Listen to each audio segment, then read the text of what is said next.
السلام علیکم ورحمۃ اللہ وبرکاتہ۔ آج کے خطبے کا عنوان ہے امن کی نعمت کا شکر بجا لانے کی اہمیت اور موجودہ حالات کے فتنوں بحرانوں میں مداخلت سے گریز۔ الحمدللہ والصلاۃ والسلام علی رسول اللہ، اما بعد۔ تمام تعریفیں اللہ کے لیے ہیں، ہم اس کی تعریف بیان کرتے ہیں، اسی سے مدد مانگتے ہیں، اسی سے مغفرت طلب کرتے ہیں اور اسی کی بارگاہ میں توبہ کرتے ہیں۔ جسے اللہ ہدایت دے اسے کوئی گمراہ نہیں کر سکتا، اور جسے وہ گمراہ کر دے اسے کوئی ہدایت نہیں دے سکتا۔ میں گواہی دیتا ہوں کہ اللہ کے سوا کوئی معبود برحق نہیں ہے، وہ یکتا ہے، اکیلا ہے، اس کا کوئی بھی شریک نہیں ہے۔ اور میں یہ بھی گواہی دیتا ہوں کہ جناب محمد رسول اللہ صلی اللہ علیہ وسلم اللہ تعالیٰ کے بندے اور اس کے آخری رسول ہیں۔ اللہ تعالیٰ آپ پر، آپ کی آل پر اور تمام صحابہ کرام پر ڈھیروں درود و سلامتی نازل فرمائے۔ حمد و ثنا کے بعد اے اللہ کے بندو،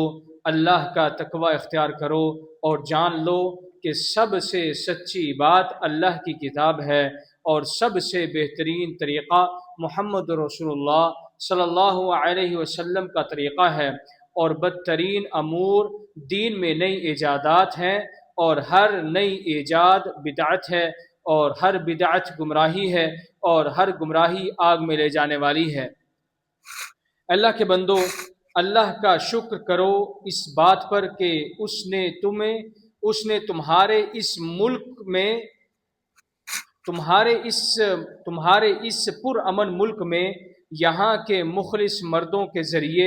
دین کی حفاظت فرمائی۔ یہ مخلص لوگ ہمارے حکمران یعنی آل سعود اور ان کے متبعین ہیں،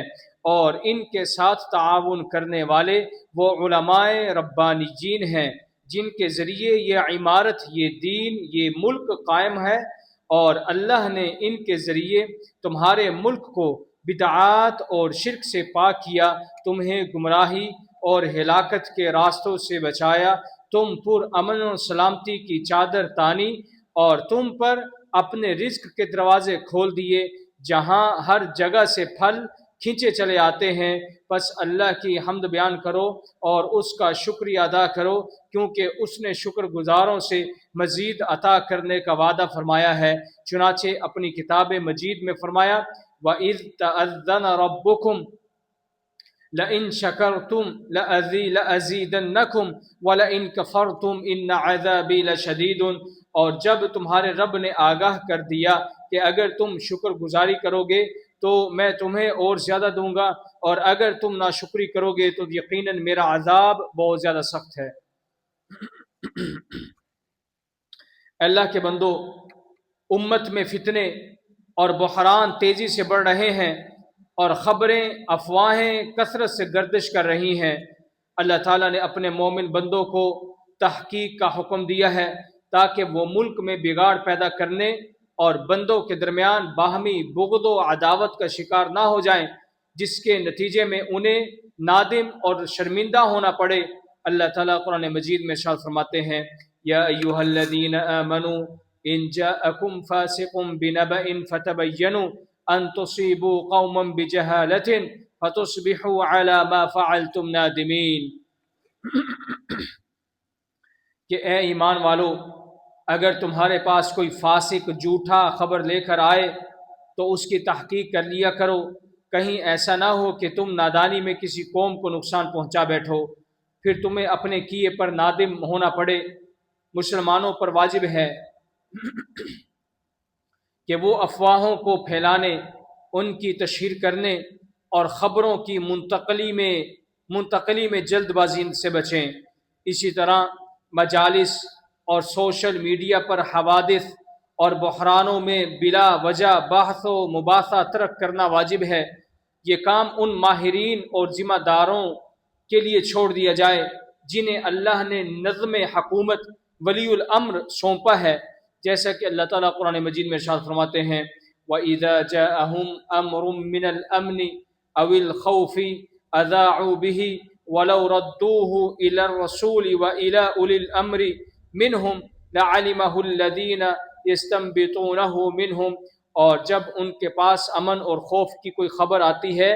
تو وہ اسے مشہور کر دیتے ہیں، حالانکہ اگر وہ اسے رسول اللہ صلی اللہ علیہ وسلم اور اپنے ولی الامر یعنی ذمہ داروں حکومت کے لوگوں کی طرف لوٹاتے تو اس کی حقیقت وہ لوگ جان لیتے جو ان میں سے تحقیق کرنے والے ہیں۔ صحیح حدیث میں نبی کریم صلی اللہ علیہ وسلم سے مروی ہے، آپ نے فرمایا کفا بالمرء کذبا ان یحدث بکل ما سمعہ، آدمی کے جھوٹا ہونے کے لیے یہی کافی ہے کہ وہ ہر سنی سنائی بات بغیر تحقیق کے آگے بیان کر دے۔ یہ اس لیے کہ انسان جو کچھ سنتا ہے اس میں سچ اور جھوٹ، ممکن اور ناممکن سب خلط ملط ہوتا ہے۔ خبروں کو ان کے کچے پکے ہونے کی پرواہ کیے بغیر بیان کرنا حالات میں اضطراب اور معاملات میں اشتباہ اور ابہام پیدا کرتا ہے، جس سے شر پسند لوگ فائدہ اٹھاتے ہیں اور منافقین و کفار خوش ہوتے ہیں۔ اسی ممنوع کاموں میں سیکیورٹی سے متعلق واقعات کی ویڈیوز بنانا اور انہیں نیٹ کے اوپر شیئر کرنا بھی شامل ہے۔ خبردار اے اللہ کے بندو، اللہ سے ڈرو اور منقولہ خبروں اور افواہوں کو پھیلانے سے بچو۔ بسا اوقات ایک سرسری سی بات یا زبان کی ایک لغزش ایسا سنگین انجام لاتی ہے جو کسی کے وہم و گمان میں بھی نہیں ہوتا، اور وقوع پذیر ہونے کے بعد اسے کسی صورت سنبھالا نہیں جا سکتا۔ ہم فتنوں سے اللہ کی پناہ مانگتے ہیں، خواہ وہ فتنے ظاہر ہوں یا پوشیدہ ہوں، بے شک وہ بہت بڑا اور بلند و برتر ہے۔ اے مسلمانوں، اللہ تعالیٰ ارشاد فرماتے ہیں وَإِذَا جَاءَهُمْ أَمْرٌ مِّنَ الْأَمْنِ أَوِ الْخَوْفِ أَذَاعُوا بِهِ وَلَوْ رَدُّوهُ إِلَى الرَّسُولِ وَإِلَى أُولِي الْأَمْرِ مِنْهُمْ لَعَلِمَهُ الَّذِينَ يَسْتَنبِطُونَهُ مِنْهُمْ وَلَوْلَا فَضْلُ اللَّهِ عَلَيْكُمْ وَرَحْمَتُهُ لَاتَّبَعْتُمُ الشَّيْطَانَ إِلَّا قَلِيلًا۔ اور جب ان کے پاس امن اور خوف کی کوئی خبر آتی ہے تو وہ اسے پھیلا دیتے ہیں، حالانکہ اس خبر کو رسول اللہ صلی اللہ علیہ وسلم کی طرف اور حکومت کی طرف لوٹاتے تو یہ حقیقت کو جان لیتے اور تحقیق کرنے والے اس کو سمجھ جاتے، اور اگر تم پر اللہ کا فضل اور اس کی رحمت نہ ہوتی تو چند ایک کے سوا تم سب شیطان کے پیچھے چلنا شروع کر دیتے۔ علامہ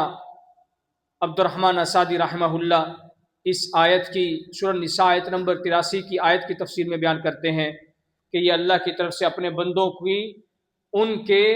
اس غیر مناسب فعل پر تربیت ہے کہ جب ان کے پاس اہم امور اور عوامی مفادات کے متعلق کوئی خبر پہنچے، خواہ اس خبر کا تعلق امن اور مومنوں کی خوشی سے ہو یا خوف سے ہو یا مصیبت سے ہو، تو انہیں چاہیے کہ وہ پوری ثابت قدمی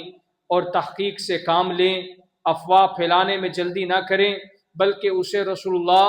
صلی اللہ علیہ وسلم یعنی آپ کی زندگی میں آپ کی طرف اور وفات کے بعد آپ کی سنت کی طرف اور ولی الامر یعنی صاحبان رائے، اہل علم، خیر خواہ، عقل مند، سنجیدہ لوگ اور حکومت کے لوگوں کی طرف لٹا دیں جو معاملات کی حقیقت اور ان کے فوائد و نقصانات کو سمجھتے ہیں۔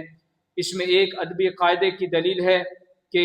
جب کسی معاملے میں بحث و تحقیق ہو تو اسے اس کے اہل کے سپرد کرنا چاہیے اور ان سے سبقت نہیں لینی چاہیے، کیونکہ یہ حق تک پہنچنے کا قریب ترین راستہ اور خطا سے بچنے کا بہترین ترین ذریعہ ہے۔ اس آیت میں سنی سنائی باتوں کو فوراً پھیلانے کی ممانعت ہے اور کلام کرنے سے پہلے غور و فکر کرنے کا حکم ہے کہ کیا یہ کلام مصلحت کے مطابق ہے تو انسان اسے بیان کرے، ورنہ وہ خاموش رہے۔ خبردار، اللہ کا تقوی اختیار کرو اور اللہ سے گڑ گڑا کر دعا کرو کہ وہ ہماری قیادت اور ہمارے ملک کو ہر شر اور ہر برائی سے محفوظ رکھے، اس کی عزت، قوت اور دفاع کو دوام بخشے، تمام مسلم ممالک کی حفاظت فرمائے اور ہمارے ان سپاہیوں کی حفاظت فرمائے جو ملک کا دفاع کر رہے ہیں، اور ان کی رائے اور نشانے کو درست رکھے۔ ہم شر پسندوں کے شر، بدکاروں کی چالوں اور رات و دن کے حوادث کے شر سے اللہ کی پناہ مانگتے ہیں۔ اے اللہ درود و سلام و سلامتی اور برکت نازل فرما اپنے نبی محمد صلی اللہ علیہ وسلم پر۔ اے اللہ ہمیں ان کے گروہ میں محشور فرما، ان کی شفاعت میں داخل فرما، ہمیں ان کی سنت پر زندہ رکھ اور ان کی ملت پر موت دے، ہمیں ان کے علم کا وارث بنا، ان کے حوض پر لا اور ان کے حوض سے جام سے ہمیں سیراب کر، جو اس کے جام سے سیراب ہوگا اسے کبھی قیامت اور دن پیاس نہیں لگے گی۔ ہمیں فردوس اعلیٰ میں رسول اللہ صلی اللہ علیہ وسلم کی رفاقت نصیب فرما۔ اے اللہ اسلام اور مسلمانوں کو عزت عطا فرما، اے اللہ اسلام اور مسلمانوں کو عزت عطا فرما، اے اللہ اسلام اور مسلمانوں کو عزت عطا فرما اور شرک اور مشرکین کو ذلت نصیب فرما۔ اے اللہ اپنے خلفائے راشدین ہدایت یافتہ اماموں یعنی ابو بکر، عمر، عثمان، علی رضوان اللہ اجمعین سے راضی ہو جا، اور باقی صحابہ کرام، تابعین اور ان کے نیک پیروی کرنے والوں سے بھی تو قیامت تک راضی ہو جا۔ اے اللہ غم زدوں کی غم خوری فرما، مصیبت زدوں کی مشکلات کو دور فرما۔ اے اللہ ہمارے وطنوں کو امن کا گہوارہ بنا اور ہمارے ائمہ اور حکمرانوں کو درست راہ دکھا، اور ہمارے حکمران اور ان کے ولی عہد کو اپنی پسندیدہ راہ کی رضا پر چلنے کی توفیق عطا فرما۔ اے اللہ ہمارے حکمران اور ان کے ولی عہد کو اپنی پسندیدہ اور رضا کی راہ پر چلنے کی توفیق عطا فرما اور ان کی رہنمائی تقوی اور نیکی کی طرف فرما۔ اے اللہ تو ہی اللہ ہے، تیرے سوا کوئی معبود نہیں، تو غنی ہے اور ہم فقیر ہیں، ہم پر بارش نازل فرما اور ہمیں مایوس لوگوں میں سے نہ بنا۔ اے اللہ ہم تجھ سے بخشش مانگتے ہیں، بے شک تو بڑا بخشنے والا ہے، تو ہم پر آسمان سے موسلادھار بارش نازل فرما۔ اے اللہ کے بندو، ان اللہ یأمر بالعدل والاحسان وایتاء ذی القربى وینہی عن الفحشاء والمنکر والبغی یعظکم لعلکم تذکرون۔ بے شک اللہ تعالیٰ انصاف کا، احسان کا اور قرابت داروں کو دینے کا حکم دیتا ہے، اور بے حیائی، برائی اور ظلم سے تمہیں منع کرتا ہے۔ وہ تمہیں نصیحت کرتا ہے تاکہ تم نصیحت حاصل کرو، لہذا اللہ کا ذکر کرو، وہ تمہیں یاد رکھے گا، اور اس کی نعمتوں کا شکر ادا کرو، وہ تمہیں اور زیادہ دے گا۔ وَلَا ذِكْرُ اللَّهِ أَكْبَرُ وَاللَّهُ يَعْلَمُ مَا تَصْنَعُونَ۔ اور اللہ کا ذکر سب سے بڑا ذکر ہے، اور اللہ جانتا ہے جو کچھ تم اپنی زندگی میں کرتے ہو۔